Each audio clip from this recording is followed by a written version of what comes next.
Short breaks provision plays a key role in the lives of families of young people with special educational needs and disabilities. The respite that short breaks provides goes a long way to helping families face the challenge of meeting their children and young people's needs. At the same time, it is important that the young person themselves benefits from the short breaks provision they access. This film explores short breaks in Bexley from the perspective of young people with special educational needs and disabilities. It not only highlights what kinds of activities young people enjoy doing, but also examines how short breaks can play a role in their personal and social development. Because short breaks are so important, it's crucial that the providers get their services right and meet the needs and expectations of the people accessing them. We hope that the views and opinions expressed by young people and parents in this film will help providers continue to deliver excellent services within the borough.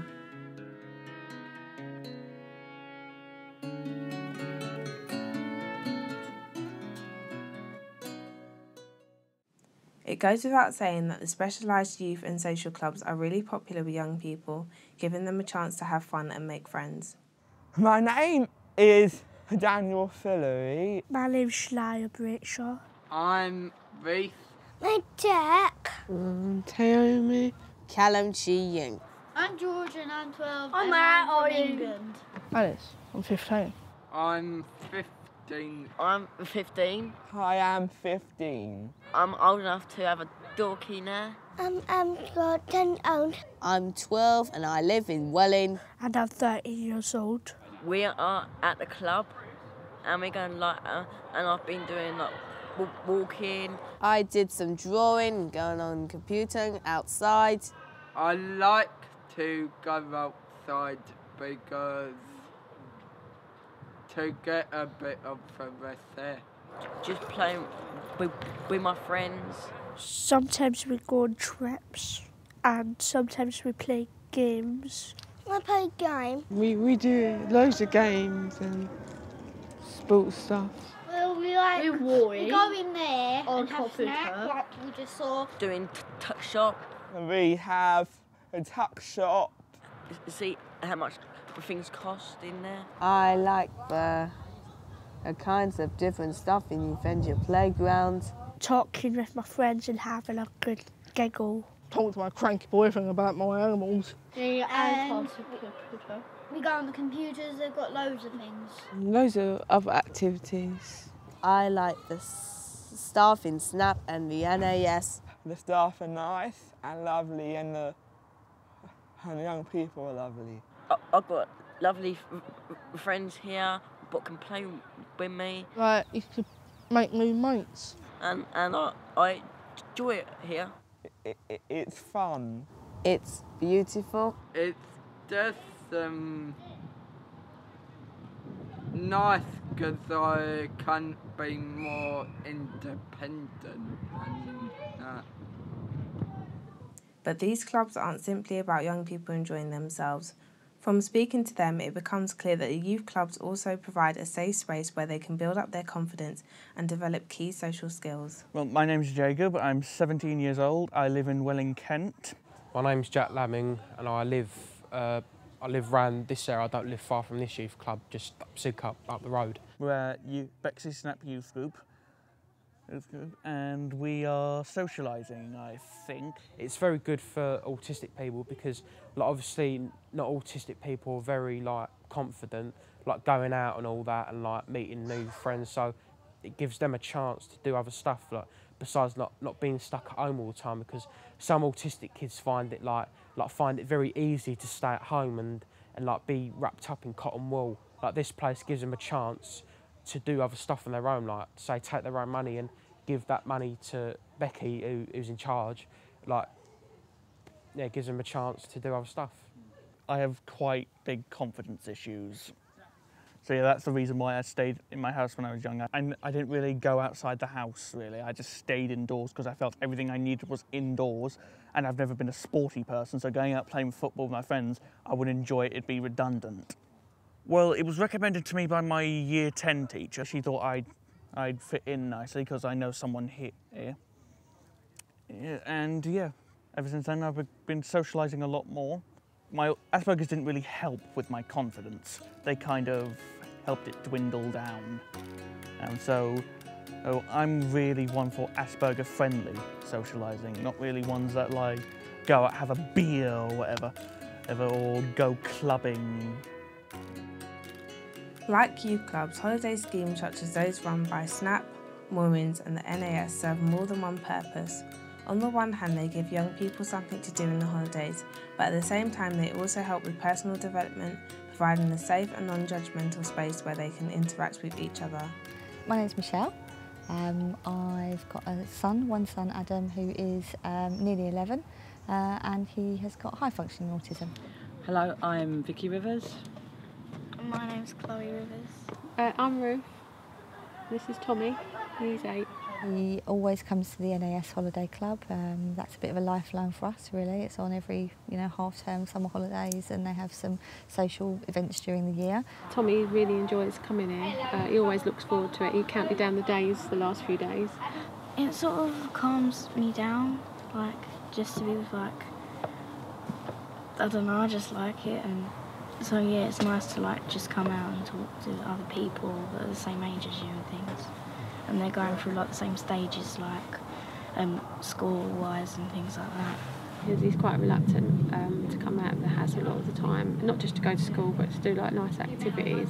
And to come here, it's really nice, and for him to socialise with other children as well that have got the same difficulties, and there's more of an understanding of each other's needs. Because when we do go out, I have to really watch him, and that because it can be confrontational. And here, that there seems to be more that general understanding with other parents as well, and it's a relaxed sort of atmosphere, and it seems to have more of a calming effect on him, to be honest with you. When we come here, it tends to be pretty much in the same place with the same people. So Adam's comfortable, so his anxiety levels are not high. All of the staff that run it are fabulous, and it means that I get a chance to come and talk to other parents who've got children with similar difficulties, and we face the same challenges, and you can relax a little bit in the knowledge that it doesn't matter what your child does or what your child says. Nobody's really going to bat an eyelid, because we're all in completely the same boat, and it makes a real difference going somewhere where you can just kind of take a deep breath for a little bit and have a normal cup of tea or a normal conversation. I think it's nice for her to be with other young people of the same in the same sort of area of life. So she went to Moorings as well, and there was definite difference and improvement in Chloe. She was a lot happier by going there. You enjoyed it, didn't you, as well? Yeah, it was nice for you to sort of mix and see, going out isn't all that bad, but I just don't think there's enough of it. Overnight respite services offer a lifeline to families of young people with complex needs, giving them a short break from the hard work of caring for their children. My name is Suzanne Hackett, and I'm CJ's mum. CJ's 14, he's got complex needs. He's been going to Falcon since he's about 5 or 6. I think it gives me especially a rest from the lifting constantly, because when he's home, if I take him out, he struggles to go out all day sometimes, so it will be lifting, take him out about sometimes 2 or 3 times a day. It's lifting him into the wheelchair. It gives me a break, especially physically. I'm Dawn Hill, and I've got a son, Andrew, who's 16. He has autism. At home, he doesn't sleep very well. He's got himself into a routine where he's up most of the night at home, and it's just exhausting when you don't get your sleep. He sleeps better at the overnight respite for some reason, and it means we actually can have an evening together as a family and watch telly, which we can't do with him there because he's very noisy and he takes control of the telly, and we can't relax and just sit and watch a DVD together as a family. But it's also important that the young people themselves get something out of these kind of short breaks. Once again, the chance to interact with their peers seem to be one of the main benefits young people get when accessing these services. Okay, my name's Sam. My son's name's James. James is autistic, quite severely autistic. Currently he comes to Falconwood Respite Centre. I have to say, are brilliant with him. He's been coming for about 2.5, 3 years now. I live on my own with James. I don't know of any other children around that can sort of come in and play with James. And also there are the issues with his behaviours.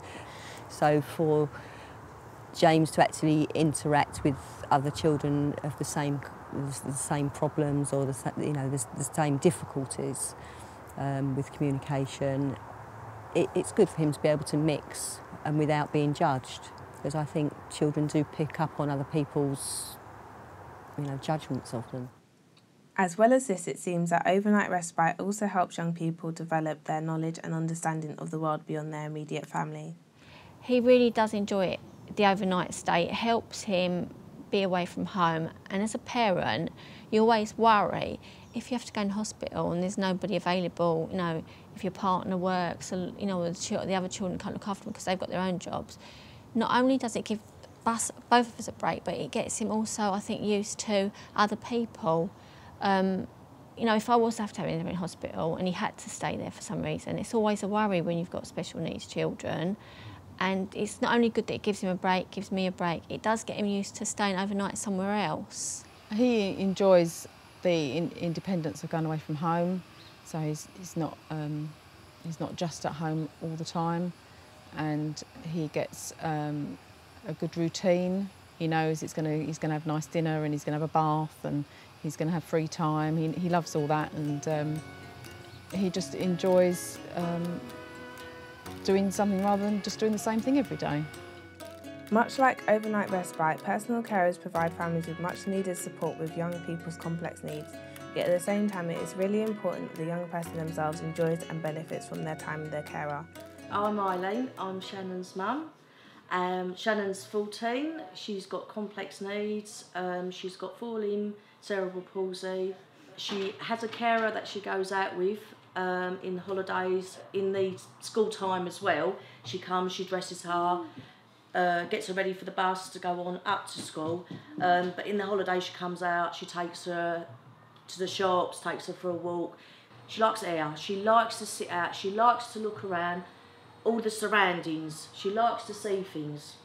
A bit frustrating for her if she's stuck in. Then obviously, all right, I give her activity to do. We've got a tray that goes on and she'll sit there, she'll play with her toys. But she loves going out. She just loves it. So it gives her a bit of time, and it wears her out. So by the time she's come back, she's tired, then to go to bed. Because then I then have my break then to have a cup of tea and watch the telly for a bit. Well, my name's Mel. I've been with Crossroads nearly 3 years. I've been Shannon's carer for, I'd say 2.5 of them years, if not longer. And I love it. I do love it. I come into her in the morning and I get a smile. Yeah, we get you ready for school. And then obviously during school holidays, take her out, maybe down the park, maybe down into here if we've got the pier. We walk along the pier, or we just go around the shops and people chat with her. And obviously that is good for her, do you know what I mean, to have the interaction with other people that don't know her. We could be sitting over the park and people come up with their dogs. She loves the dog. And they're friendly, and then people will chat with her as well, which I think is good, you know what I mean, it's good for her, makes her happy. For older young people, a personal carer can also help them develop a greater sense of independence and prepare them for the transition to adult life. This is Bradley, and I'm Tanya, Bradley's mum. Bradley's 17, and we live obviously in the Bexley area. Crossroads is I think aimed more at the older young adult really. He decides where they go, he plans the route, it gives him the real independence. I'm Katie, I work for Crossroads, Bexley, and I'm Bradley carer. I've been working with Bradley for 5 years. I do feel that he gets his independence, and I'm not only a carer, I'm a friend. So it's like he's going out with his friend as well as a carer. Today we are going to Tunbridge, to the main campus of Bradley's new college, and we're going to buy all his new uniform. As a mum, and a working mum, if he wants to spend an hour in Argos, I haven't got that time, and I'm just going to end up, we're going to end up falling out. He owns his time with Katie, and bless him, and bless her, she just does what, within reason, obviously, you know. For instance, there's a fun fair at the moment in Sidcup, so he's already decided on Friday that's where he's going to go. So Friday he's going to go to this, you know, and he plans it. He does all sorts with them. Bus rides, you know, things like that. Overall, the young people and parents he spoke to highlighted 3 key things that the service needed to do in order to provide an excellent short break. These were: be as flexible as possible, employ a skilled and dedicated staff team, and listen and respond to the needs of the young people. The most important thing is that he's happy, which makes everybody else happy, so that makes the service really successful and valuable. And I think it's all about options and choices and letting the young person make that choice. The people care, and you can tell that they care, and it's trust. I think when you can tell that there's a genuine, it's not a duty of care, they care, and I think that's the difference. You know, they're fantastic when they run, and they do try and be as flexible as they can, but obviously it's limited within what they can offer, so more flexibility and as to when you can access them would be helpful. Finally, it's important to remember that there is no such thing as a one-size-fits-all short break service. We found that what worked for one young person did not necessarily work for another, and all the families we spoke to accessed a variety of services to meet their differing needs. With this in mind, it is essential that there is a variety of short break services on offer to families in the borough. I think it's important for the child to access different services in different places with different people, so they don't get stuck in a routine, so they only go to one place and they'll only deal with one person, because life isn't like that. I really don't know what I would do without people like people at Falconwoods and SNAP and the other services. And hats off to them. I do it because James is my child, and they do it because they want to, and I just think they're amazing.